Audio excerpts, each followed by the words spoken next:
what's crazy is literally not the best artists make the most money, which that shouldn't be the only goal, but it's almost a service, and what a beauty to that you can put yourself out there. And not even the best you don't have to be the best to win. I think about it as well with cycling. I'm a huge cyclist. And, I think traditionally people are like, well, I have to cycle and win tournaments. And I interviewed a guy who was in the Tour de France. I think he makes like 150,000, which is still pretty good money for biking. But then you could actually just make videos on YouTube about cycling. Like this guy, Burn Peaks, his name's Seth. I think he makes $1 million a year just making videos about the cycling. You don't even have to win the championships. And so my whole point on all these things is that there is a lot of value of thinking about how, whatever realm you want to be in, how do you then find support, either yourself or another person, to make it happen? Noah Kagan's in the house. Welcome back. How's it going, my man? Chase Jarvis, it's going better than my dreams. I love it. You are what most people will realize just as we get into the show here, that you are in the middle of book launch week. And what most authors will tell you, and what most folks at home don't know, is that's a really interesting week, right? You've been working on something. How long have you been working on this latest project that we're going to talk about, the $1 Million Weekend? How long has that been in process? I had the idea 15 years ago. And then I pitched my agent, who said she wasn't even my agent. She rejected me in March of 2020. Then I had to work on the proposal, pitched her again, and then fast forward now, spent about 9 months preparing for launching it. And so it's been a ride. 15 years, 4 years, and 10 a year to prepare the launch, and we are in launch week. There you go. We're Thursday in, so books launch on Tuesdays, and it's this Thursday when we're recording this. I've been paying attention to your Amazon stats. Congratulations, you're clearly whopping it. But let's back up for the people there's a handful of people here who are not going to be familiar with you. Of course, you're a man about town, and so you are known by many, but for the handful of people who do not, give us like a 90-second. Who is Noah Kagan?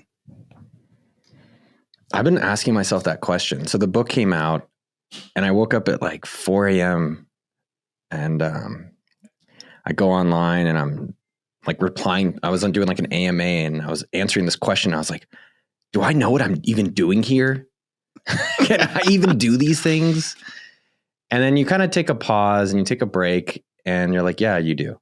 And that's what I've really learned about myself writing a book. And I think everyone should write their own books, either write it or live it. And my journey was, I wanted to be rich. I didn't want to ever have a job. I didn't want to ever someone control my livelihood. And so I didn't know how to do it though. And so I got these normal jobs, Intel, I guess, is kind of normal. It sucked. It was like the worst thing ever. I lived with my mom. That was probably the best part. And then I've just always been trying to start companies. And I got fired at Facebook. I was early there, fired at mint.com. That's just, I want to qualify this. Early at Facebook is employee 30, right? Yeah. And I'm still talking about it 20 years later. That's my favorite part. I'm just like, dude, get over it. I'm bald, have earrings, and I drive a Miata. Like I'm a poster child for midlife crisis, But, I was super early Facebook, super early mint.com. I helped build that. And, I'd say in my life, maybe the things that it's not as clear, but like it was a lot of struggle. It was a lot of like anger because I got fired. It was a lot of realization like, damn, these people, one person, Mark, one person, Aaron, controlled my livelihood. And I was like, I'm never going to let that happen again. And I just was so bitter for such a long time to try to get external validation, to really like prove that I was worthy. And then yada, yada, yada. Now I'm worthy. There's a few hurdles in between there, maybe. Yeah, a few hurdles. But I think that, I think the beautiful thing about that for myself in this own experience is realizing that we all can do that. Because even as I started $1 Million Weekend, I was like, yes, I've started AppSumo.com. We do $80 million a year, which is insane. We have tidycow.com. I've done Gambit.com, Get Gambit. I've done all these companies that have done well and a lot that haven't done well. And I was still like insecure. Like, is there someone else that can do it better? But through this own journey, and I think for everyone out there, like what's the hard thing that you've been thinking about or feeling about or knowing, but you're just a little afraid of? And it's been amazing to realize that on the other side of that, what the rewards are like. And everyone is capable of it. And so that's through putting this book for me in these past 4 years of getting rejected by the agent, trying to do a proposal, trying to get people to see if this process that I've come up with works. And working with people one by one. I had a guy, Jake, he lived at my house for 48 hours for a weekend. That's awkward with my girlfriend. And, through facing the hard part of putting the book together, I found out like, wow, I can do these things and everyone else can too. Let's go to the failures, because to be able to talk about 80 million, doing 80 million a year, and which, by the way, I've worked with you before on, AppSumo, and do you just call it Sumo? Like, how do you talk about it as? We sold that business. So we had a product called Sumo Me. So we just sold that last year. Okay. I remember that was a failure as well. Well, this is part of what is interesting to me. Like, I know you have done well. I've worked with you back when I was running Creative Live. You obviously were on Creative Live something like a decade ago. We talked about you helped us, find new customers for a while there. There's all kinds of great iterations of the work that you've done. But you did mention a couple of failures, and I don't really know about the failures. I know that you're doing 80 million a year in one of your businesses, which is, let's be real, that's not nothing to sneeze at, right? I think it's unbelievable. And I think the important point for people to think about is that anyone can do it. And in business, you don't have to be tall. I'm only 5'9" and 3/4.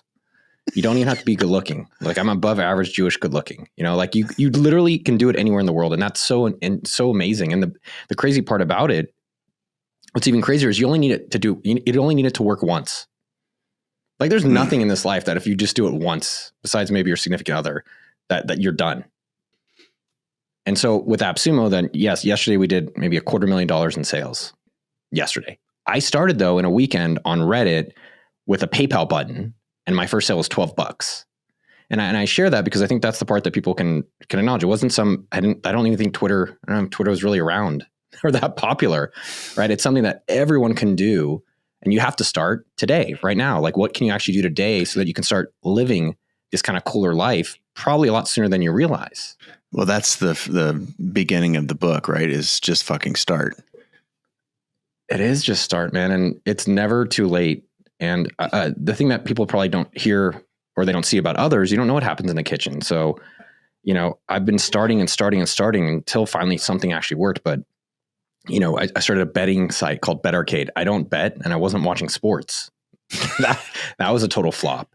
Then I did a payments business. That was a flop. Then I did, the Sumo Me business, which we got it up to 6 million, and then we basically ruined it. That was a flop. And all these flops, though, and the failures are really just learning opportunities. And each time you're getting better and better and better. And what I'm noticing for a lot of people is they never just get started. They think they have to prepare. More research, more books, more gurus, more YouTube, maybe go to Harvard even. There's a whole college to get a business, but all you have to do is start today and then keep starting until you finally get that thing working. And that was something that I picked up on over time, and really being able to help others find out right now. And this is the phrase to think about. What can you do right now? Don't worry about the how. You don't need a website. You don't need anything fancy, but you can do something right now. Just think about that in your mindset now, not how. Now, not how. Well, before we go into a little bit more of the process, because your book is called $1 Million Weekend, and I mean, it's as seductive as the 4-hour work week was, 15 years ago when our mutual buddy Timbo did it. Like, that's the right thing about a title, right? You either love it or you hate it, and you just can't have no opinion. So I'm like, $1 Million Weekend? Like, I want to do that. And someone else is going like, what kind of dipshit thinks they can make $1 million in a weekend? So you've succeeded with the title. But the process, you've got a process in there about actually how to do that. And it's how to start a business and get it going in much less time with much less effort, many fewer hurdles than most people would construct in their mind. And your point is that they don't actually exist, or that they're problems to be solved. Not right now. Go to your point that you just made. But, to me, this, like, I want to understand why. Like, why you've talked about, I wanted to be rich, and was it freedom? Was it, because there's a lot of entrepreneurs and creators who are listening right now that I think they think that doing this is sexy, or doing it is easy. It's easier than working for the man, or like, but what were you talked about wanting to be rich and wanting to be free. And is it as simple as that? Let's try and widen the aperture a little bit here, because there are people from all walks of life who need to start a business, and I want you to help them. Well, I think the two parts, Chase, that I found interesting is one, I don't actually think it's a little bit of the opposite problem where I don't think people believe how great their lives can be. Say more.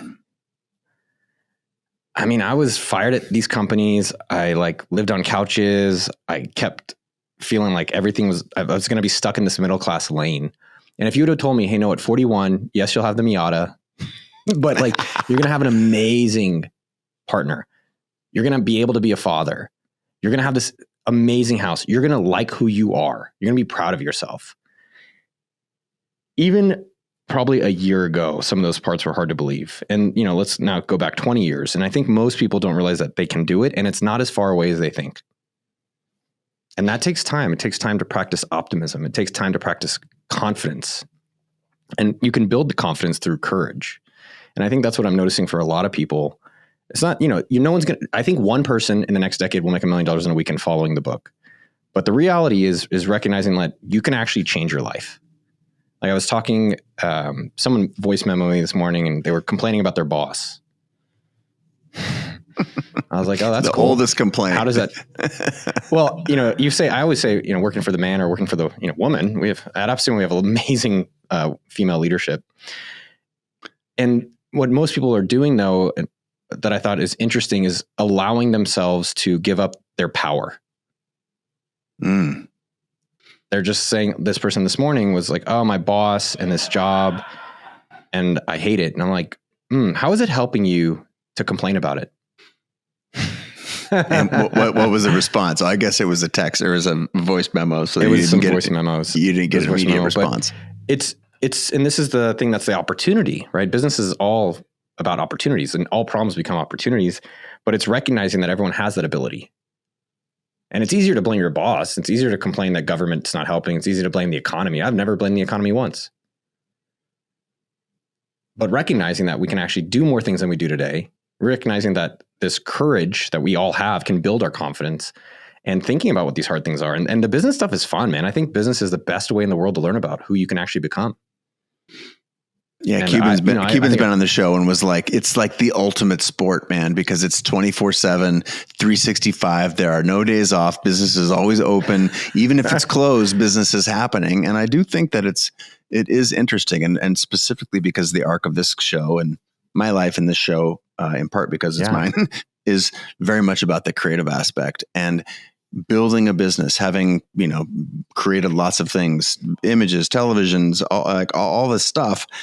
Building a business is wildly creative. It's wildly creative. It is.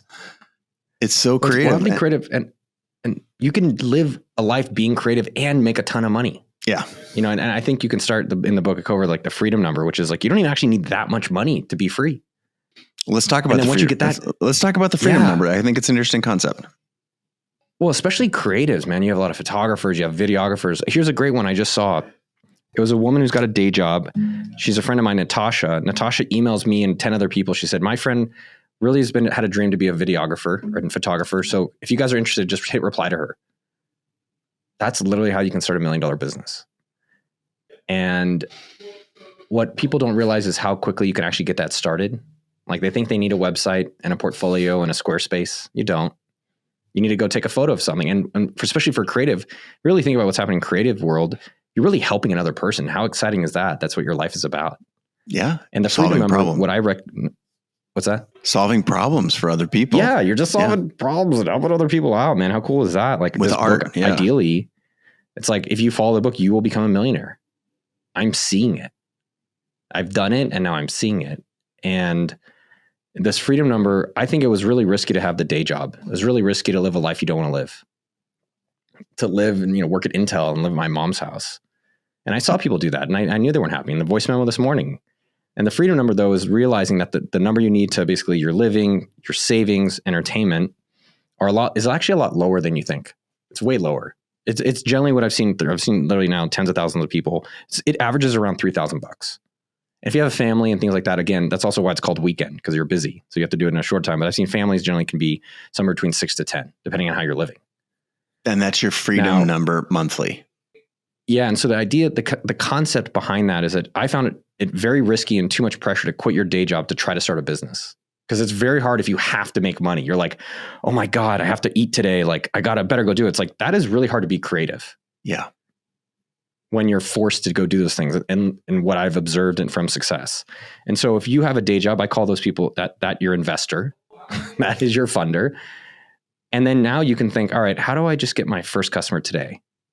And as you start doing these things, you send an email like Natasha did, or maybe you start doing it for friends, or maybe do things like my buddy Isaac, who was just taking photos and now he's making 6 figures doing videos. And the freedom number is like, when you have the day job, it's the number that once you finally start hitting it, you're like, oh my God, I can actually make this decision.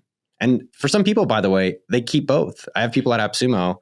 Nick runs all of our growth and he's got a teeth whitening business. He's our head of growth. I won't share his salary. He's making good money. Or Amy has a floral shop and a hair salon, and she runs our customer support. And so you can get to these freedom numbers on your things, and then at least you have that option of how you want to live. And as well, if there's not one person who's going to decide your livelihood, which I think is one of the most empowering things you can have on this planet, which is the realization you can make changes in your own life. All right. So I'm going to put a pin in where we are right now. I do want to stop and just was generous enough to receive a early copy for you that's signed, and I'm showing it off here for those folks who are watching. I got nice signed thing. But of course, I was out of town when it arrived. I returned home and you said, have you got your book? And I said, I'll be home tomorrow. I heard that it got there. And on page 11 is a $1 gift from Noah Kagan. $1 for you. The dollar challenge is something that you write about. But before we get into individual aspects of the book, zoom out and tell us, what is the $1 Million Weekend? And sell it to us as a package. Like, this is a book that promises to help you start the business that you've been postponing starting. It shows you how to do it more quickly. Like, you do it in your words so that we can orient around the concept here. Yeah. Let me do it just through a story. There's a woman named Mackenzie. She worked at Warby Parker. I think a lot of people are familiar with the glasses company, and she's always been creative. And she always had a dream to be an entrepreneur. And most people don't realize that they can actually change their life in 48 hours. And so she wanted to make connections. And she sent an email to friends. And there's obviously a lot more details and process throughout the book. And she said, hey, I've always dreamed about having a greeting card business to build connections. She sold some greeting cards. And then at the end of last year, she quit. She doesn't have that job anymore. She doesn't work with her. She's full-time on her own business. And she by herself did $50,000 of greeting cards. It's marymakery.com. And then this year, I think she's already got she's already close to being ahead of that, or on track to being ahead of that. And it's January, or it just became February. And then the reality for a lot of people is they are waiting to be ready when they're ready today. They think they don't have any ideas. They have a lot. They don't realize that they can do it themselves. And I think someone like Mackenzie is just an amazing example, who I'm excited that she's gone through the book and now just living it out. I can't wait for her to be a millionaire. And the million doesn't, and let me be crystal clear, you will not get $1 million in a weekend. One person will in a decade. Someone's going to do it in a weekend. I would bet money on that. But what it does, and this is what I did at AppSumo, which again, $12 first day, $250,000 yesterday. But you find the thing that's something that people really want. If it's photos, if it's videos, if it turns into a platform, if it turns into some type of opportunity like Mackenzie, and I'm seeing other people do it, you will make $1 million. And most people, it's like, holy shit, really? It's like, yes. And it may not be the first idea. Guess what? That you have 52 chances this year to do it. Especially if you got a family. I mean, you got a family, you got stuff going on. If you're busy, like, it's tough to make time to prioritize these things. And so things have to be fast and quick and cheap. Is that really the ethos that you feel like has put you to where you are? It's getting a certain number of reps. Do you advocate more of I need some repetitions, or I need the perfect idea, or I need an idea that I'm passionate about? Like, what's some of the rubric under which you're encouraging people to start businesses? Like, that's, you've got your process here. Let's talk a little bit about that, right? The $1 million ideas chapter, I think it is. Well, I'll give a few examples about this, but I think the thing that's kind of crazy is if there's so many things out there and so many books and courses and Harvard's, like how come everyone who wants to have a business doesn't have one? I think it's mostly fear. It is a fear. And there's two fears, right? And that's why the book starts with those two fears, which is not a great way to start a book. Like no one's like, hey, I want to be a millionaire. Okay, let me tell you why you're afraid of things. Like, no, tell me like cool stories about living a rich lifestyle. But they're not as actually scary as they seem. And when you actually have fun with it, which business is fun, it's really fun. Like my life is talking to Chase Jarvis. Like how cool is that? I mean, that's literally when the book launched on Tuesday, it was me and the two guys who were supporting me on your show when I was on Creative Live. We were in the hot tub for 2 hours. I was like, man, we got to do this? Like I keep waiting for the landlord to kick me out. And that's available. And so to get to that place, which everyone needs to think that they can believe they can get it, and an easy way they can do it for themselves today, just write out your dream. Where would you be at the end of this year? Just write it out. Write a story. Write a fiction story, and you are the author and the main character, and you could live that life. Now, these two approaches, and we'll talk about the ideas. One is just the fear of starting, which, all right, so how do I get people excited? That's why we do the dollar challenge, where it's like, holy shit. And people can Venmo request me at Noah Kagan. I will give you your first $1. And then they're like, wow, this is it. I'm like, that's it. You can start right now. Second thing that people are afraid of, and they're all things that are, and this is what you said about reps, they're all skills you get better at. It's a language. Making money is a language that everyone can be fluent in. But people think, yeah, you're not going to be fluent day one. You have to keep practicing. So the second thing you practice is asking. And everything in life, like Chase, you have a wife, I think, our partner? Yes, I do. I have a wife, Kate. Shout out, Kate. And you probably had to ask her to marry you? I did. You didn't do like pantomime, or you didn't do it through like, I don't know. No. Even in pantomime, you have to ask, like, you're like, right? And so that's in a relationship, right? Which is silly. But then you think about a raise, and then you start realizing everything, your customers, your friends, everything is how am I actually asking someone for something? Because if you don't ask for it, you're never going to get it. And hoping or suggesting or implying or waiting is not going to get you what you really want. And so how do you practice asking for things that you're like, And so the thing I've always taught is the coffee challenge. And I wouldn't do a lot of things. I would just do these two things over and over, which is how do I keep doing now, not how, which is starting, and the coffee challenge, which is practicing asking. And then you just ask for 10% off when you buy coffee. And my intent is for you to get rejected. I don't want people to get the discount. And when you get good at these things, which is a skill, again, you just do your reps. You're like, oh my God, literally, I think I was talking to you today. I'm taking my girlfriend, she's pregnant. I'm taking her to a spa on Sunday because I've been working so much. So I was like, dude, we're going to go relax. Call it the spa. I don't want to say the spa, but I called this spa in Austin, and they're like, yeah, it's $550 per person for the spa. And I was like, all right, can I get a discount on that? This is like one of those bougie spas with like cucumbers. And they're like, what? She was like so insulted. And I was like, oh, she's like, no, we don't do that. I was like, okay, thanks. So for the moment honestly, it's not as much discomfort because I'm practicing it still. But the upside is you get a discount potentially, but it's realizing that as you get better at these asks and you're communicating with people, you can start getting customers. You can start getting a business. You get your first video customer. You get your first painting. I'm seeing this lady, Carrie Caulfield. She's hustling like crazy out there. I don't think she has a website. She's got no Shopify. She's got no nothing. Doesn't have social media. Doesn't have all these things. Just a normal person. I think she's in Massachusetts. She's in her hair salon talking to her barber. Hey, I do paintings. Can I put one on the wall? Sure. Then she's asking her friends and family, neighbors. That's how businesses start. People thinking it's so much more complicated. That's not the case. It's easier than you realize. Now she's selling greeting cards as well. She's selling some greeting cards. She got inspired by McKinsey. She's got paintings on the wall. It's like, oh, and that's how you get started. And you find out by sticking with these things, that is how you will become a millionaire. Now, in terms of business ideas, let's take the creative approach. And most creatives, I think they need to realize, one of my favorite books of all time is The Artist's Way, because I never thought I was a creative person. So good. I was speaking to Julia Cameron.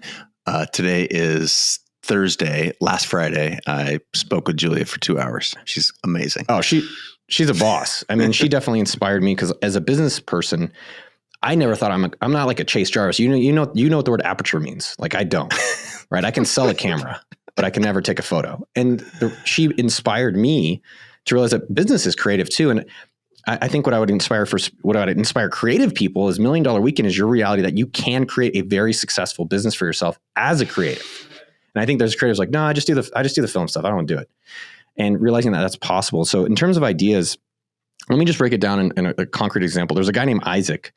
And so Isaac does videography. Now, Isaac if you think about business ideas, a lot of it is reps and practice and not worrying if it's the perfect idea. But getting going and starting is how you're going to get to the great idea. You're not going to learn how to surf sitting on the shore. You'll never be a great cook if you're not in a kitchen. And the same thing goes with starting a business. And so with Isaac, he loves videos and he's been able to get referrals and clients, but he's still doing one-off, right? And so it's like, okay, so what you have to recognize as you're doing these businesses is that, are you working in $1 million opportunity? So if Isaac is doing one video shoot a week for $600, which is about what he's getting, 600 times 4, 2,400 times 12, right? So he's making let's say ballpark 30K, let's just say 50K a year. Okay, cool. Now I think what creatives need to practice is can they hire or how do they move outside of that? So it's like now the 600. So, and for Isaac is, hey, can I hire someone else to do these gigs? And I just bring marketing, right? That's an interesting one. Or I'm sure like Chase, how can I move up level? So from 600 to 6,000. Or for Isaac, hey, Noah, you're doing these YouTube videos. I'm just going to always do your YouTube videos. That's interesting. Or, hey, Noah, you're doing the videos. Why don't I also do the editing for you? And so I think you're starting to see how you're changing it from, okay, I'm a $50,000 business to a $1 million opportunity. But that's by Isaac getting started, building clients, building relationships, practicing, as you said, reps, and then realizing, how do I change this into $1 million opportunity over time? I feel like there's so much wisdom and simultaneously simplicity in that. Most people think that there's this, and I will admit this is sort of frustrating when I hear people try and shoot down an idea. I'm a big advocate of following something that you have an area of interest in, because the simple act of being interested in it, or the simple fact of being interested in it, will propel you, when if it's something you're not interested in, you will likely not. But they'll judge this on the cover by saying, oh, well, that's not shooting video. I mean, I will just be very transparent. I remember, man, my parents were very, very supportive, just to be clear. And I had bailed on a career in professional soccer and dropped out of medical school to become a photographer. And so my dad, being super cool, very supportive, I'm the only child. They're like, oh, okay, cool. But the picture that my father had in his mind of what was possible for a photographer is okay, cool. I remember you hired a photographer for your wedding and you paid them, $800. And if they do 2 shoots a week on Friday and Saturday for the weddings, that's $1,600 a weekend. Then you start doing the math, and it does not occur to that person that is $1 million idea, but it's dressed up differently at the time. And, fast forward later, when I was making, 1,000x that, or many millions of dollars as a photographer, it was exactly as you had described. You cannot see that from the couch. You can't see that from the sideline. You have to actually be doing it. And this is sort of why I'm piling on to your just get started. The sooner you start, the more quickly you start to be able to unpack, there's 10 different ways to charge more money, to add more services, to have a product instead of a process, but you can't figure all that out from the sideline. You can't. Yeah. You can't. I mean, one of my favorite questions, Chase, is I meet a lot of people, and anytime anyone's tried, I'm always like, great. But I meet a lot of people and I say, oh, how's your business? How much have you made? And they're like, oh yeah, I'm at 0. I'm like, got it. And what happens is that, and then I tell them to do the dollar challenge. Just get $1. That's it. Just one little dollar. I'm like, it's so stupid. I'm like, you're at 0. So 1, you've infinitely grown. And 2, most people never make $1 million because they never get there first. And this Jake guy, I don't know if I talk about Jake, but he has a day job, 3 kids.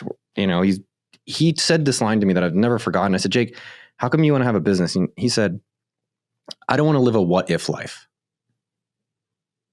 And that just always stuck with me. That was really powerful. And I think for all of us out there, in a weekend, you can actually do something. Photographers, videos, or even Jay. There's a guy named Jay. Jay built the studio. This is a $25,000 studio in my house. Jay, you don't have to be on camera. You don't even have to be behind a camera. You can help people set up the cameras. Jay used to be our on-screen talent at AppSumo. And then he's like, I want to go do my own thing. Okay, well, what's my skills? Like you talked about, what am I interested in? What zone of influence do I have? And now he's setting up 4 or 5 figure studios around Austin, Texas, maybe around the world. Maybe we get him a few clients. And so that only because he got started making maybe a few $100s for doing some video shoots for us. Yeah. So what advice do you have? There's all kinds of strategies and tactics. I do want to touch a little bit on, you're a big fan of email, obviously. There are people who you talked really casually, like what's your sphere of influence? What's an area of passion? Like where ought people look? What's the first sort of set of ingredients for the $1 million weekend? Where should they look? Do you have a person in mind? Yeah. I mean, I think especially for creatives, let's take someone in your audience. Sure. Maybe like a video editor. Do you have video editors? Probably? Sure. A writer, someone who's a copywriter. Let's say that they I'm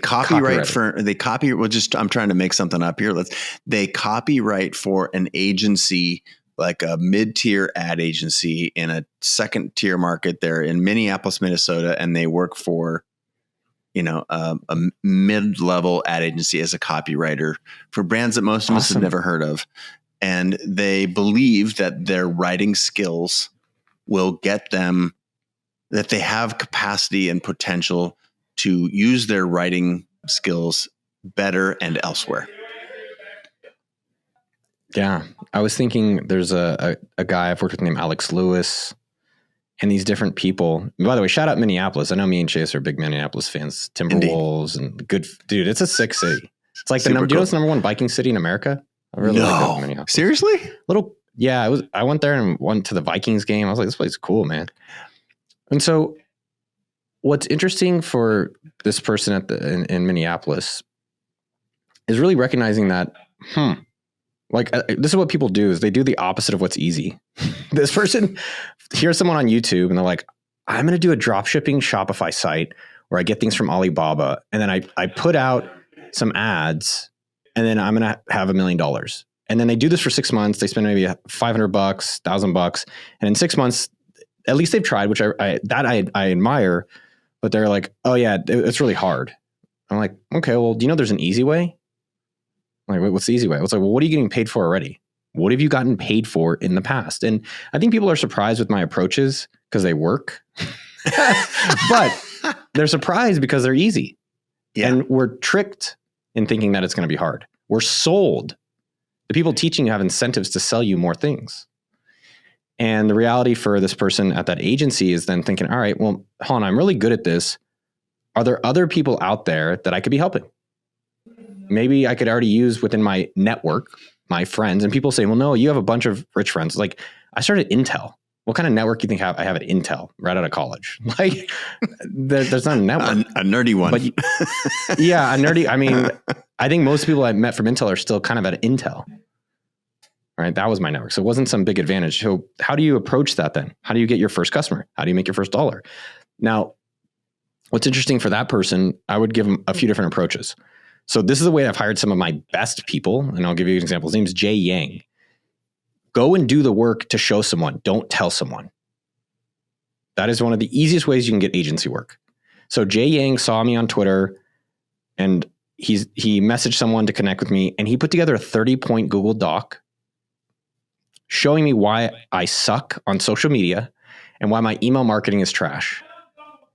Jay Yang just turned 18. He lives at home with his parents. I just flew him down here to hang out for the $1 Million Weekend book launch party. So fast forward, Jay Yang is going to start making more than his teachers in a pretty short amount of time. But what Jay did is he didn't say, and I get this literally, I swear, 20 to 30 a day. I get messages. Hey, can I do your Twitter? Hey, can I do your video editing? Hey, can I write your emails? Hey, I don't know there's all these like spam ones now. It's like, hey, I have a 3 email sequence you should be using. I was like, what? Where's everyone copying this crap from? But what Jay did is he actually made a presentation showing me all the things specifically I can improve. And now, is there a risk that I wouldn't hire Jay? Yes. But did he get to learn regardless? Yes. Now, when he sends that to me, I'm like, okay, Jay, I have to pay you to go do these things now. But 99% of other people just send, hey, can I help you out? And I say no. Now that's probably a little bit of a distance. I'd say the other way you can approach this is just look at people within your network. Literally go on LinkedIn. So when I was trying to get my first 1,000 reviews on $1 Million Weekend, I literally just went through Twitter and I went through my LinkedIn and I just looked one by one and DM'd people. And I think you'd be shocked. You will be shocked that you can find someone in there that you're like, actually, this person could do it. And if that person says no, by the way, we've already been practicing asking, you can ask them for a referral. And I'll give one last idea of how this Minneapolis person can get a client. You can literally just post on a WhatsApp group, social media, any of it.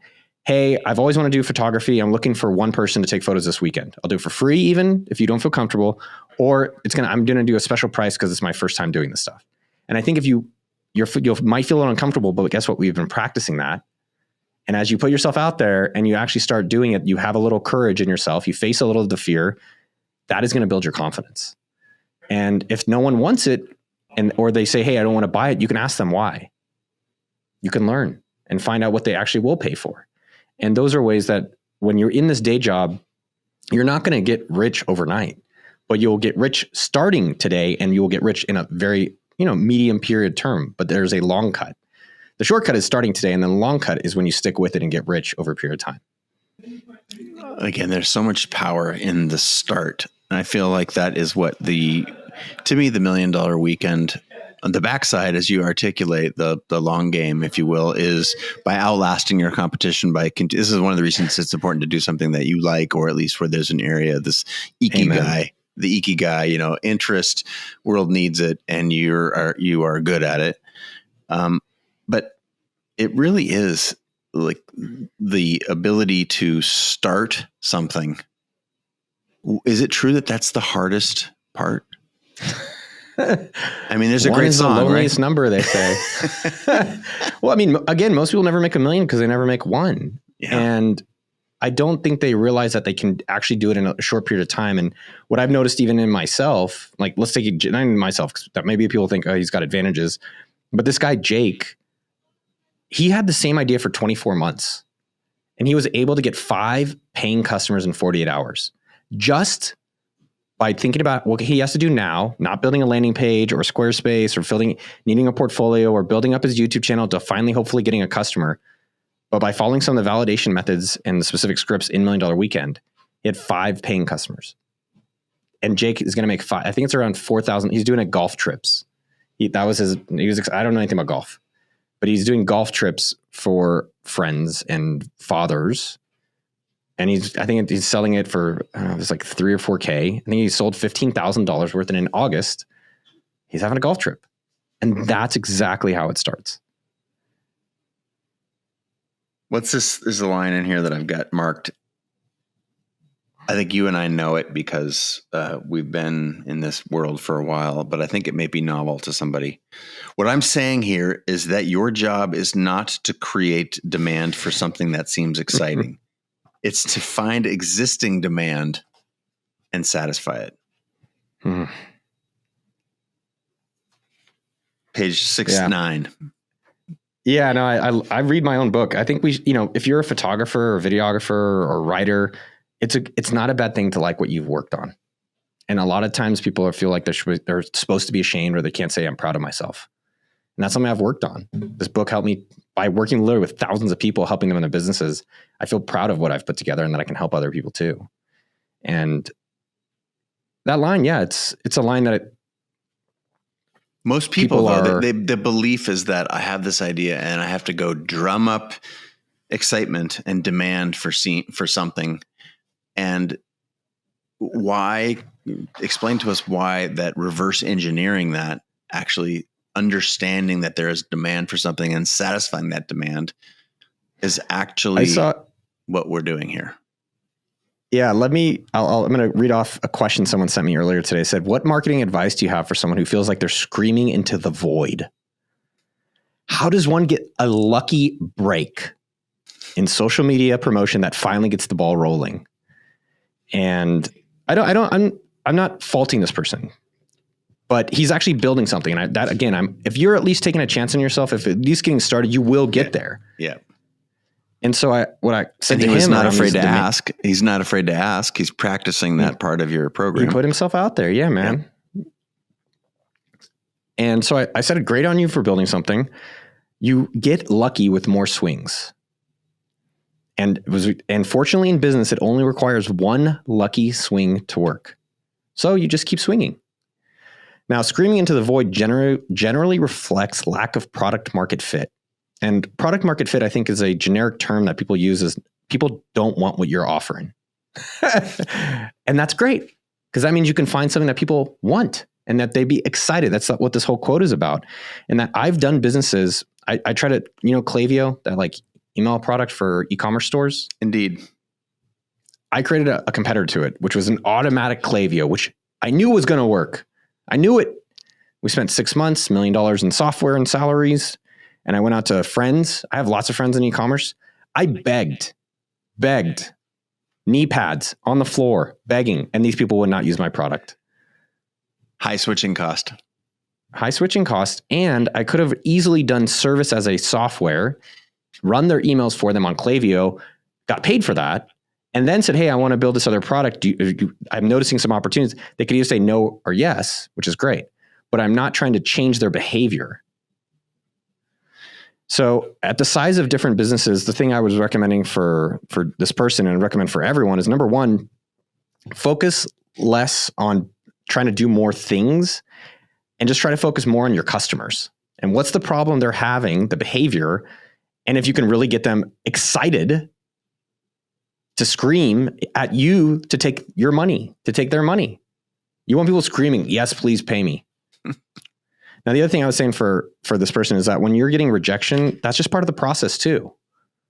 That's part of it. It's fun. And you practice it and you're like, oh, they didn't want it. Okay, let me learn about that. Now, I've built so many things people don't use or didn't want, but I've learned each time. And how do you know if someone wants it? They're paying you. And I think the easiest thing you can do in this existence to make this easier for yourself is just talk to people. And I think the appeal of like, I posted a YouTube video and I've got a bunch of clients and MTV, or I guess that's not cool anymore. I'm trying to think of a cool brand. I'm in like maternity clothes world, like Bump Suit, which is mom clothes. Bump Suit wants me to shoot their videos now. It's like, it doesn't work that way. You don't build a fire with a log. You build it with small twigs and you build it up. I'm an Eagle Scout. Shout out to my troops out there. And, but for this kind of person and these things, it's finding things that I fully agree with you. I'll just be candid. I've done so many fad business chasing opportunities, which I think are fine for practice and reps. But every time it got hard, like my company literally got sued by our competitor and banned by Facebook on the same day. And I was happy. Wow. Yeah, we were doing $150,000 a day in revenue. This was called Gambit. It was payments for Facebook games. And I was just happy. I was like, thank God I don't have to do that anymore. So now with AppSumo or this book, $1 Million Weekend, I'm excited. I've seen it work. I know it works. And I was definitely insecure when I started it, but I'm not now, because I've literally done it with so many people again and again and again. I think especially as a creative, it's like, all right, I took a photo. And I took another photo. And I took another photo. And I took another photo. And another. And another. And another. And eventually, like, I am really good at taking these photos. And what people will do is they'll stop themselves before they ever start. Like, well, I don't always want to be taking photos for the rest of my life. Great, you don't. You can now pay other people to take those photos. And I think people they're like, oh yeah, I guess I could. It's like, yes, you can, but you have to start today so you can get to that place. And don't be that person that's 40 years old and is blaming others for where they are. You can change it 40. You can change it 20. And I'm very grateful that I started at 20 and tried so many times to finally at 30 get AppSumo going. And even to be clear, I didn't get really rich off AppSumo for the first 7 years. Yeah. That's why, in the book and in general, what I try to do is I use the law of 100, which is something I found for myself, is just how to not quit too soon.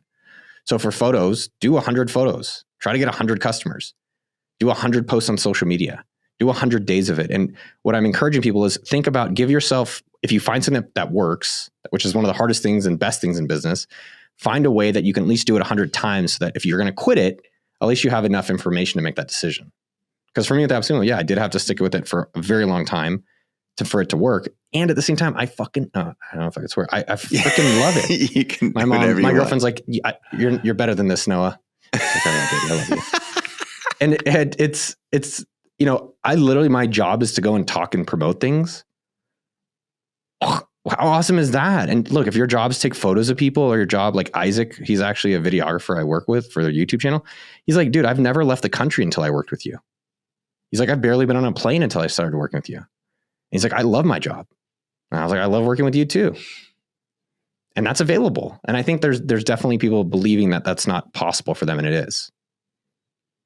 What about the person who, and I do think there's a large swath of the population. We've articulated, how to find things that you like, but what about the person who is, this is one of the most popular complaints or gaps, at least in the creative industries. I want to do the craft, but I don't like the business part. So I've always been on the other side where I'm so fascinated with people who take photos, or the people who can write really well. Like I'm more of a promoter, right? I do like writing these things, and I've gotten more from Julia Cameron feeling good about myself that I can take photos. We can all do it. I think, from that process, it's realizing that you can, it's not exclusive. But what do you think they're actually avoiding, or what is it? How are they benefiting themselves by saying that? Like, what are they doing? What's I think the there's two things. One is some sort of a belief that one is more virtuous than the other, that the craft of, creating art, and I'm just using this, we can just anything. It can be photography. You've used photo, video, writing. It can truly be anything, but we'll use those. There's somehow a belief that, and this is usually, it's a not fact-based, opinion-based belief that the artistic craft is somehow more virtuous than the ability to earn money. Or the flip side is true, which earning money is crass, and I don't want to have to be concerned with that. I just want to do the thing that I'm good at, and I want to outsource all this other stuff to other people.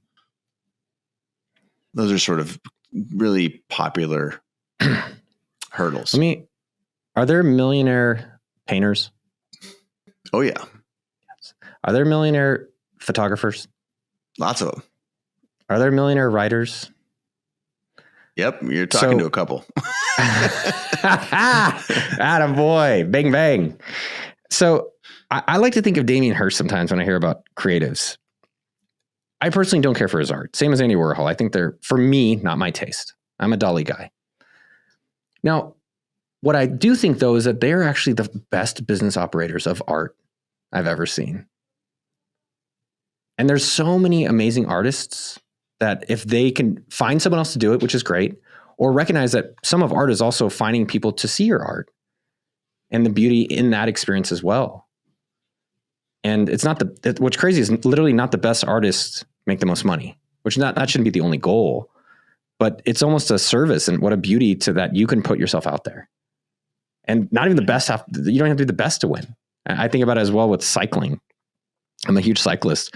And, I think traditionally people are like, well, I have to cycle and win tournaments. And these people, they don't make, I interviewed a guy who was in the Tour de France. I think he makes like 150,000, which is still pretty good money for biking. But then you could actually just make videos on YouTube about cycling. Like this guy, Burn Peaks, his name's Seth. I think he makes $1 million a year just making videos about the cycling. You don't even have to win the championships. And so my whole point on all these things is that there is a lot of value of thinking about how, whatever realm you want to be in, how do you then find support, either yourself or another person, to make it happen? I think one of the best phrases that I've heard this year is, you don't want to trade your 9 to 5 for a 5 to 9. And what I mean by that is, if you love your craft, don't give it up. That's the whole beauty. Don't do it so you can spend your whole day in Zoom meetings. I was going to say, like, kind of like me, which I've reduced, and that's the cool part of being an entrepreneur. You can change it. But you do need to realize that your art, to be seen and to be valued, which you don't even have to be the best at it, it's about the business and the promotion of it. So what are your options? I think business a lot of times is common sense. I know there's probably a little bit like, I like it. I've always loved business. I've always liked money, all these things. Like I'm experienced with it, but that's just really time and reps. I like it. And I think more people can have confidence that they can do it. And I think $1 Million Weekend and practicing it, people can do it more themselves. As well, you can find someone who's just really likes your art and wants to handle those operations. But I think it's a disservice to your craft not to be mindful of it. Like, I was thinking about this artist in my living room. His name is Gwyn, out of Austin. And this is a perfect example. I bought that painting. How much was this painting? It was like 10K. 10K. And someone was like, oh, I could have had my kid made that painting for you. Because it kind of looks like one of these, like, Pollock ones. I love it. I love looking at it. I'm so happy. I got to chat with him. I was like, dude, how'd you get started? He's like, I just asked my friends to buy my paintings. And then one day, a few months in, someone said, hey, my other friend saw your painting at my place. He wants to buy it too. And now he's selling. I don't know if he's doing $1 million a year. I haven't chatted with him a little bit, but I bought a 10K painting from him. And that's because he was mindful. That's not just the art, right? Like, you need people to see and appreciate it, ideally with money, to be able to have your art be your career. I think the whole starving artist thing it's dead. It's trash, man. It's so toxic. It is. It's basically putting a label on yourself that you have to limit what you do. And I think one of the reasons. Oh, keep going. Sorry, I interrupted you there, buddy. No. You would be a fool. No. I was going to say, like, what's the opposite of starving? Like, I don't know if you'd want to be like the obese artist, I don't know, or the full artist. But I think that you can be a really content artist. And it doesn't mean you have to be a millionaire. I think that's overrated. But you can live an amazing life painting all over the world, or writing all over the world, or however you want it with this craft. And just as you said it early on, a lot of millionaire people. Like, I'd be curious to tap on that just for a second, to go deeper, because you're Sure. in that world. Sure. What's the difference you're seeing from someone who's at the millionaire level in a creative space versus someone who's still at the 1,000 level or the 0 level? Two things. It's pretty basic, man. One is the person who you are talking to about buying your services or your products, the person who's sitting across the table from you. And then two is the belief that what you're doing is worth that much. That's it. So this is why the $500 client, for anyone who's listening out there, will never become your $5,000 client, because they have in their mind that the work that you do is worth $500. So the solution to your problem is talk to a different person. It is not spend 6 months holding that person's hand, hoping that the $500 that they spent last year is going to turn into $5,000, because that, my friend, is a fool's errand. So your job then becomes to sit across from people who think that your photography is worth $5,000 and who regularly write $5,000 checks for photography. It's way easier. It's way easier. And then the other thing that you have to do is the belief in yourself that I have the ability to create photos in this sense that someone who does spend $5,000 or $50,000 or $500,000 on photographs would look at my work and agree. That's it. It's basic. No, tell me the secret though. That I know. And I think that's where people want to believe there's a secret so they can avoid starting. The secret is finding people who are like, it's literally the difference between someone who's going to pay.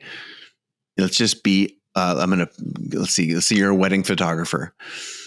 The person who's going to pay $5,000 versus $25,000 for your services. What is the difference? Let's just say you've shot 20 weddings.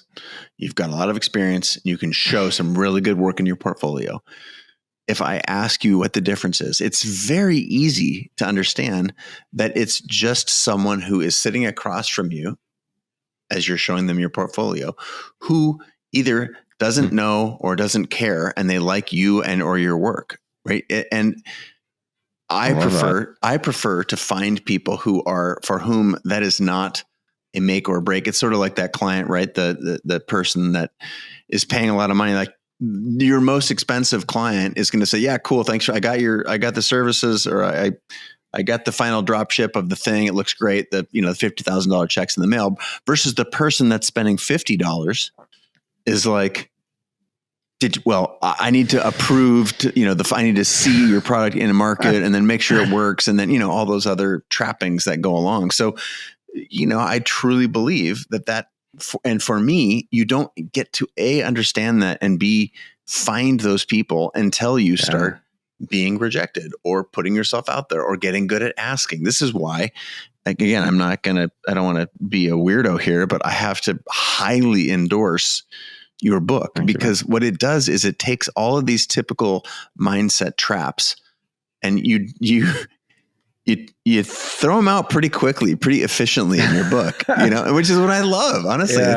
it's like you've said that with and the starting, and you give people $1 for God's sakes. I give them the buck. Hit me up on Venmo or PayPal at okdork.com. I like this idea about belief in yourself too, believing that you can get paid for it, right? Because that might hold you back from ever getting started. And the idea, this guy Gwyn, just like he got started, I think his mom was his first customer. There you go. And people are like, well, it can't be that. I'm like, that's great. Yeah. How do you develop that confidence though? You have to actually get reps. You have to believe enough in your work. You either have never done anything and you put something on paper and you're so arrogant that you think that can work. And then you are willing to try it in the marketplace and then you get slapped down. You're like, okay, cool. My work's not good enough or I'm not talking to the right person. Those are the two things. That's it. Yeah. I would add a bonus where, especially what I've noticed from creatives in different areas, so maybe a few different suggestions is one, how do you find consistent work? Right? And I think that's something to be mindful of, which is if you're doing certain things like weddings, like how are you finding consistent weddings? I think one of the ideas I got excited about is we're having a baby. And I'm like, holy crap. If you're a photographer, you could literally make money off me for 18 years. Kids and pets, man. Is this like I was just like, think about, YouTubers, right? So, but you have to get started doing these things and then noticing like, oh, when I'm doing writing for this newsletter that has a paid newsletter and I'm writing for them, they're getting paid. So it's easy for them to pay me all the time. If I'm doing the baby or pets or whatever that is, company headshots, whenever people have new companies, things like that, you can start finding, one, repeatable business, also which people want to pay more, right? Like companies have money, easier to get them to pay. Certain types of, weddings, like people pay 10x just because it's a wedding. To go to my personal analogy, if you were going to make money as a headshot photographer, would you be more likely to succeed at making money if you took the headshots for a lemonade stand or or a tech firm? Like, again, I'm jesting because I think it's funny, but all you're doing is refining that thinking. Like, who is the person that's sitting across from me? Who am I seeking as a customer? And are they, low, medium, or high on the viability scale? Which takes me to another point that I also had marked in the book, which is around validating ideas. I'm talking about validating the person who's sitting across from you, right? That this person, are they qualified? Are they potentially a good customer? Yes or no? And again, you learn the attributes of a good customer through being in business. So go back to Noah's first point, which is you have to actually start taking action in order to learn these things. But you have a process here in the book. And, frankly speaking, I think you maybe this is part of what you did your class on and in your Creative Live segment was around validating business ideas. There's right now someone who's, on the jogging path or sitting in traffic listening to this right now. They have an idea and they want to validate it. And they're coming to you for guidance. What do you tell them? Yeah, what I'd encourage people to think about is come back to the now, not how. So if you're driving, be safe. Or if you're jogging, you can pause. Or if you're at the gym, you can do. I think people are like, holy crap, it can work. And I'm like, I know it works. You could literally text someone, hey, I've been working on this art. I'm looking for my first customer. Would you be my first customer today? You can do that right now. You could go to your Facebooks. I don't know. Facebook's, I don't know if people use it anymore. I don't know. Go to wherever you LinkedIn, Twitter, your church Facebook group, whatever, and post, hey, I have a cookie business. And I've seen someone do this, Jennifer. She's a kindergarten teacher. I saw there's a picture in here. Jennifer, she's like pictures, and she did it through Facebook, if I remember, right? Is that right? She did. She just posted on her Facebook, hey, I make cookies. Everyone likes them. Is anyone interested in them? You could do that literally right now. You could call someone. You could pause this podcast, make a call, and call someone right now to be their first customer. And what people do though, Chase, and this is the crazy part, they're like, why are you talking about this basic stuff? I'm like, this is this basic stuff that runs an $80 million business. This is what leads you to that spot. And you can get it started with my same $12 sale, your same potentially, like what was your first photography gig paid ever? You remember? $500 and a pair of skis. Hell yeah, that's cool. True. I That's cool. I took a picture of a friend of mine had access to, or the place I worked had access to skis that weren't out yet. And I photographed someone who was very good and had a relationship with that company skiing on those skis. And they paid me to license the image, 500 cash and a pair of those said skis. I will tell you, nothing builds confidence like validation. Nothing builds confidence like validation. And validation is what I recommend is trying to find 3 customers within 48 hours.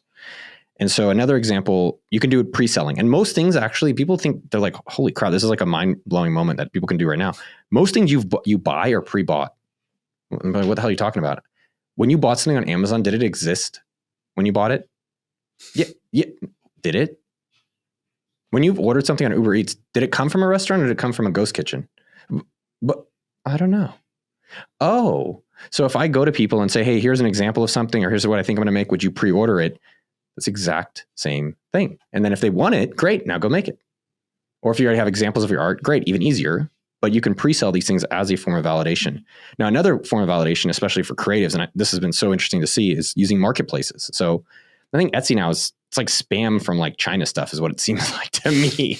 It's like all this like crappy stuff. So I don't know how people can differentiate. I've never sold stuff on Etsy, but I saw someone who has a day job as a nurse that just liked painting, was just really happy to paint and was not actually even trying to create a business. And I think that's a big misconception, Chase, where I don't want to be a millionaire. Great.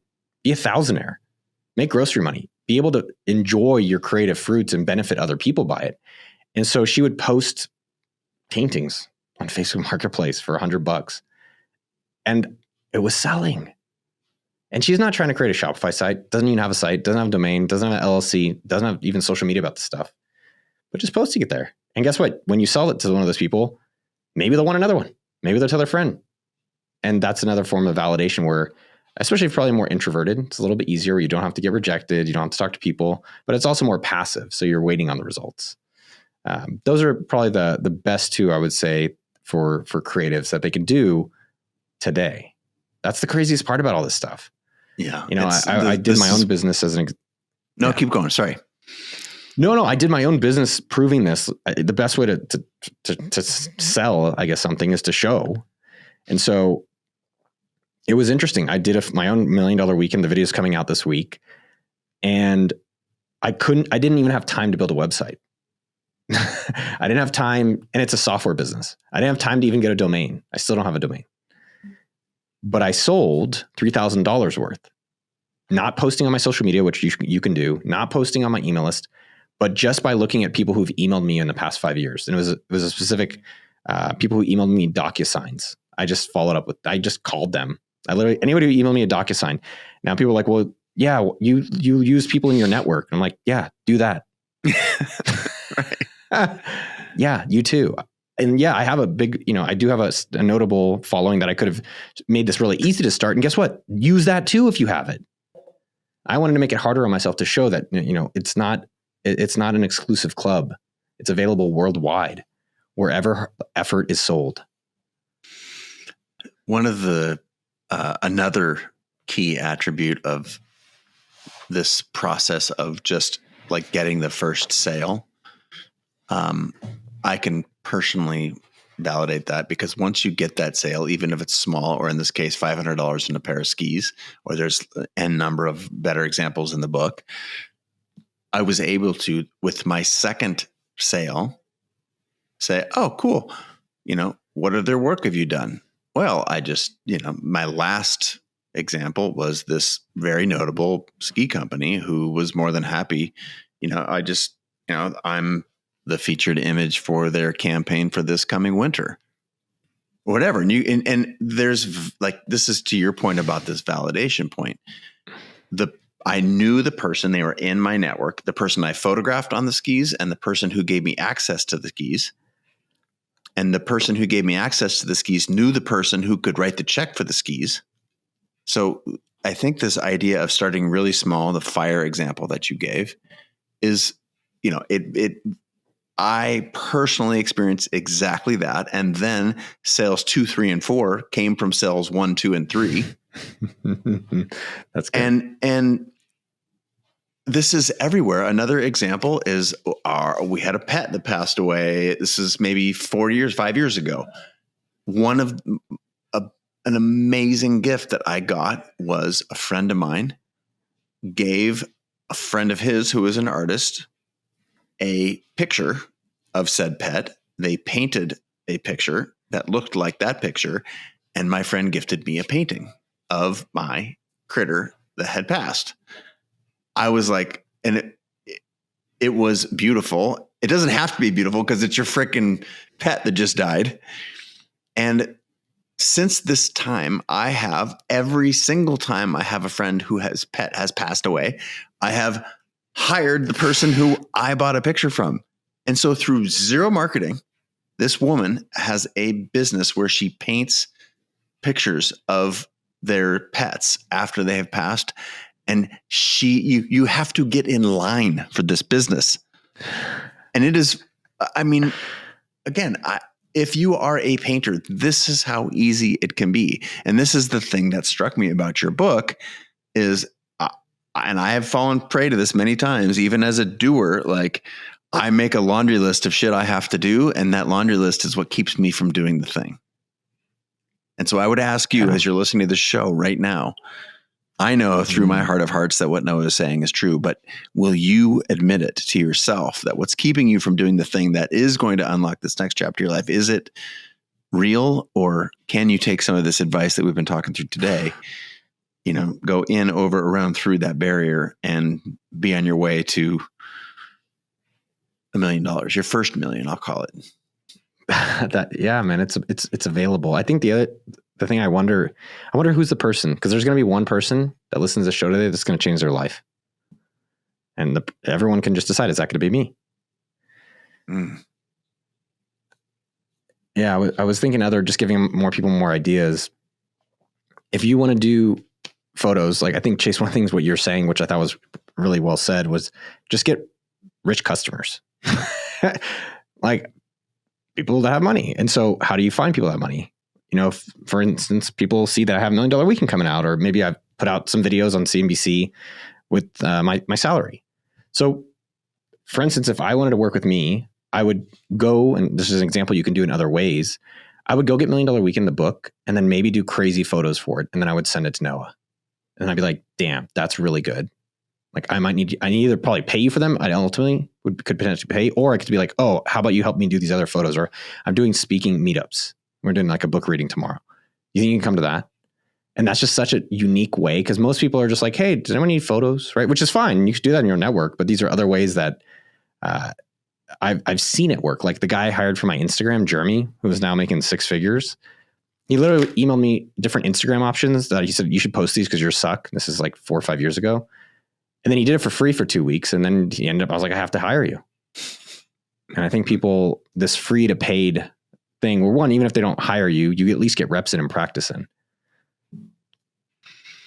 52 chances this year, right? 52 chances to make $1 million.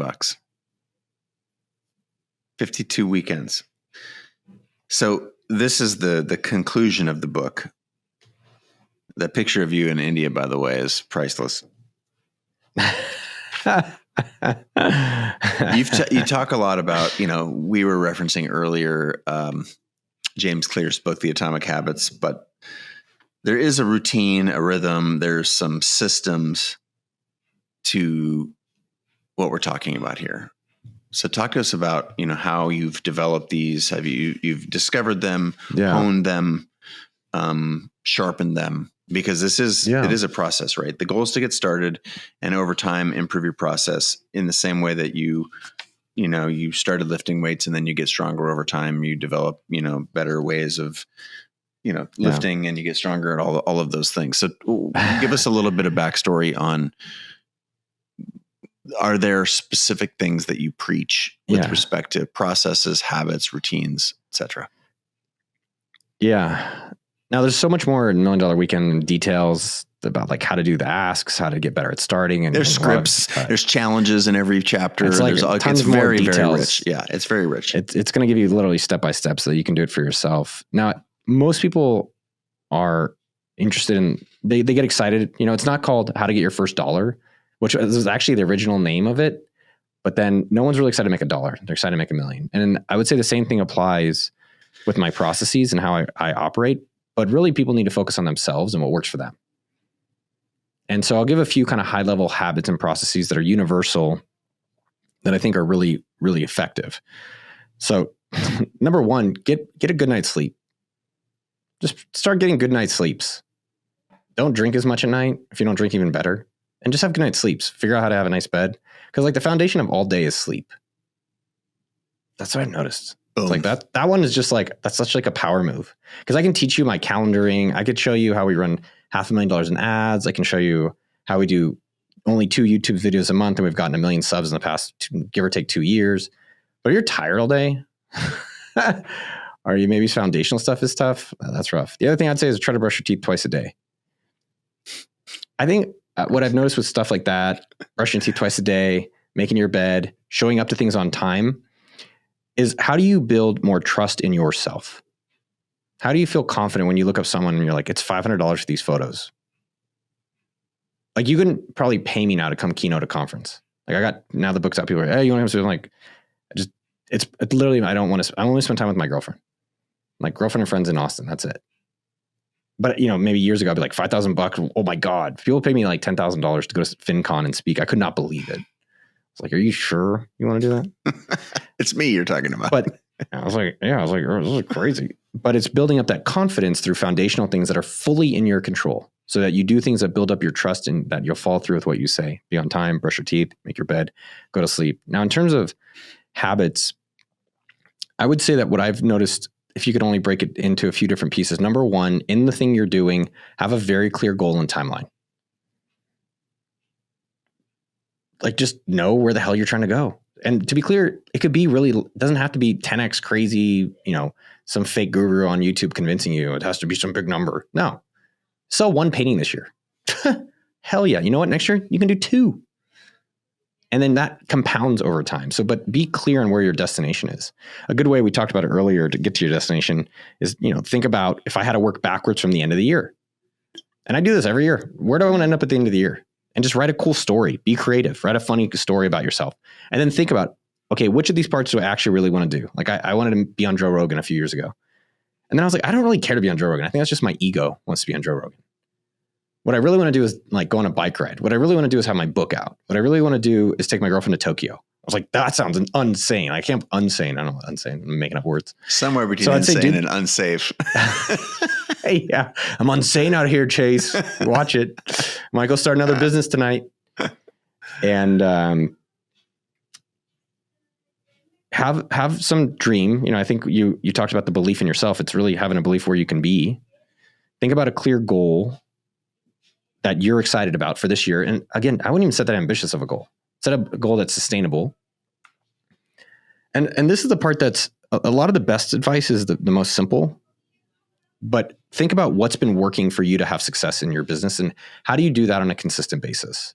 So let me give specific examples of that. If for you to get art into customers' hands, you post on your LinkedIn once a week, or you post on your Instagram once a week, do not stop doing that.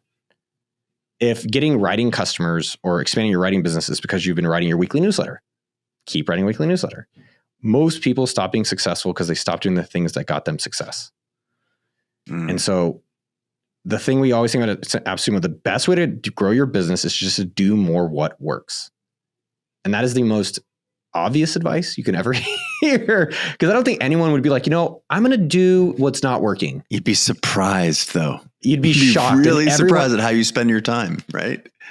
I'm definitely guilty of that myself. And every time business plateaus, every time I'm frustrated, every time it's not working the way I want, I'm just like, well, what did I used to do? Oh, I used to just like make the videos and we'd post the video and we'd do this thing. Okay, are you doing that anymore? Not really. Go and do that. And that is almost true. I've seen it work in literally every business. I just ask them, what'd you used to do? How'd you get, people asked me today, I don't know what his name was. He said, oh, I have a few customers. How do I get my next customers? I liked your 1, 2, 3. He's like, how do I get 2, 3, 4? I was like, well, how did you get 1, 2, 3? Okay, do that again. Well, what about how do I get 4, 5, 6? Well, you just do it again. What about after that? You do it again. And I don't think people realize that they have a lot more meat on the bone of what's been working. And one of the ways you can do it in business is, just write out your dream 10 customers. Who are the 10 people that you'd love to have buy your creative work? Great. Now you have a very clear list. And so those are different habits. I would say it's like thinking about the foundations of life. Mm-hmm. Another foundational habit process is have better people around you. There's this whole crappy quote, your average of the 5 people. It's like, dude, all 5 of them suck. It's going to be tough. Yeah. And it turns out it's actually worse. They did the science of this. And the science is actually that you are actually I think you are at the mean of the lowest person in your peer group. I would say in terms of habits, then what's been transformational besides therapy, which I still go to, and coaches, is one, figure out how to keep working on liking yourself more. Like when it's so crazy, Chase, man, I wanted to be famous and rich in my 20s so bad to prove Mark and Facebook that they made a mistake. And then now I have more attention than I wanted, more money than I wanted. I want those things less, not necessarily just the money per se, but like this external confirmation of that I'm a good person. And so I would say for everyone out there, that's available and that's possible. And it's a day by day process of like, how do I have more positive self-talk? So I'd say that's one. Secondly, in terms of the people around you, as you like yourself more, is your partner someone that makes you great? And I've been with some partners that were coming back to asking, I was getting what I was getting, not getting what I wanted. Because I was like, okay, I guess this is what I can get. I never asked what I wanted and then went and asked that person to be with me. And so now it's such a life upgrade to be with a great partner. Like it's a 10 out of 10 life upgrade. And I highly recommend it. And then lastly, I would say, like, who are you around? Like most of my friends are just really interesting people. I didn't care about their money. I just cared if they were curious, doing things that they're excited about. Like my buddy Tynan.com. This guy's so positive. Like he came over, he flew. I was feeling depressed last year because we were having some stuff going on. And he goes, Noah, zoom out of your life. Because I was real sad. And he goes, if you zoom out, your life is 99% awesome. This 1% is a little annoying, just this tiny 1%, but 90% is so cool, man. And like you think you suck and you're here and you need to get here to be good. That's actually not that far away for you, which is true for everyone. And then you start thinking about who else is in my life as my guardian angels is what I call them. And there's a lot of them out there for all of us. This has been crazy about $1 Million Weekend. It made me realize, one, how many people I've helped over years. And I didn't realize I just liked helping. I liked promoting. I liked talking about others. But it was also kind of crazy just how many people are out there wanting us to succeed. And it doesn't have to be a lot. I'm big time in your corner, man. I was like, oh man, this is amazing. Thank you. It's like, as I said before we started recording, I'm like, when I saw you were working on a book, it made me so happy because I'd have thought that you would have been one of the guys that had a book 10 years ago. So I've been sort of somehow quietly, my psychology has been waiting for you to come out so that, can rally around it. It's true with everyone. I think it's so true. Yeah. Regardless of the size of your community, right? Yeah. There's all greatness inside of us. There really is greatness in all of us. It's not about, fulfilling your potential is really about thinking, what's the hard thing I'm avoiding? And it doesn't have to be like jumping off a building or doing David Goggins 1,000 miles, right? It could be like, I'm going to post my photo online on Instagram today. And that made me feel a little uncomfortable. Or this woman that's in, dude, this is so cool. I think her name, I'm going to look it up, but I was just like so proud of her. She, what is her name? Her name is Lauren. And she's like, I always wanted to have an accountability group to help other people. And so I was really scared. And I put the courage to put out there that I'd like to help people. And she's like, I got 11 signups. I don't know her social media. I don't know anything. Like she's not a big following. And that's possible for everyone. And I think that's, what to me, $1 Million Weekend, yes, it's mindset and tactics around changing your life in a very short amount of time. But really what it is realizing how much more you're actually capable of and what you can actually do in this existence. And I know it's done for me personally. I felt a lot of insecurity as I got into it and how I came out of it. And I see Lauren and Lucas and Tony and different people who've gone through $1 Million Weekend. It's crazy, man. It's crazy. Well, there's also, I'm going to wrap up our conversation with one point in particular. I mean, the accountability stuff, I will go back just a quick recap. The book is excellent. It's very tactical. There are challenges that you can do to get you comfortable with a lot of things that we've been talking about. And it's funny, you pose the idea as it's a major concept about finding new customers. And then the challenge is so small. The bar is so low that you could trip over it. But that is, just like that, getting $1, right? And you make that point over and over in the book, and it's just very delightful, and it disarms even the most guarded of people. So thank you for that. And if you're listening or watching, this is a very strong attribute of the book, is that it actually gets you activated. There's a lot of process involved here that is very guides and scripts and whatnot. And yet the thing that my largest folded over dog ear is it's at the end of the book. It's toward the end, not quite there, but the challenge of your business and your life is to design a system that optimizes for happiness. And that's on 182. And part of me that, as I was, reading and having known you for more than a decade, and as I think about the people who listen and watch the show, I've been advocating, I've been identified as a creator and advocating as a creator for a long time. And also the desire to be joyful, to be light, to be playful, happy. Like these have all been objectives. And I think that's part of what gets me excited for people who pick up the book, or I guess the thing that's hiding in plain sight, is that's what creating stuff, and or in this case, businesses, can do. Like you really can create, you are in charge of creating your own happiness. And these are vectors. What you've packaged in the book here are vectors to do that. So this is a personal hat tip to you, my good man. Thank you. The happiness part is real. I've seen, it's really fun to see you guys having a little one and to see you so happy. And I mean, when we're in book launch week, and I mean, you look as good as any book launch author I've seen. You must be still getting, I mean, you said you got up before the other morning. That's earlier than I like to get up. No, I was excited, man. I'm excited. I was telling my girlfriend, my work-life balance is I'm working because it's my balance and I'm loving it. And I get off at, right now, 6:30 and go take care of her. And I think, come back full circle. This is my baby, my book baby, or my paper baby, as we call it. I was birthed this week, and I'm excited for it to grow up and help other people. And I would say that coming back to just even creatives, like we found that something people wanted, and then I started preparing to tell people about it almost a year ago.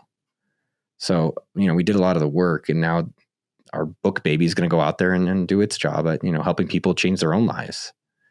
So I'm looking forward to seeing more stories. Like that's the part that excites me. People posting on Instagram or Twitter or wherever online, or email me, noah@milliondollarweekend.com. And, I'm curious how people are going to recognize what they can do in this world. Thanks for being a guest on the show, bud. I appreciate you. Congratulations.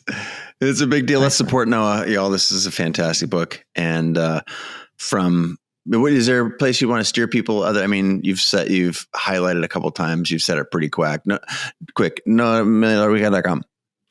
Is there anywhere else you want? You're on Insta. You said you got 1 million subs on YouTube. You can go to milliondollarweekend.com. You can also grab the Audible version where you can hear my voice. Did his own stunts, folks. That's right. He did his own stunts. Dude, doing an audiobook, shout out, dude. Shout out. That is tough, man. I was in the studio for 37 hours, I think, to get a 4.5 hour book. Yeah.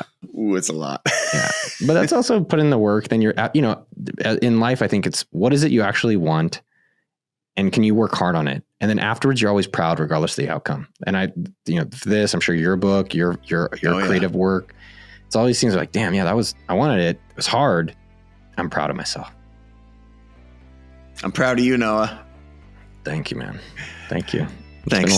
Yeah, it has. And to everybody out there, thank you for paying attention, for listening. And from Noah and myself, we both bid you a freaking fantastic day. And until next time, thanks very much.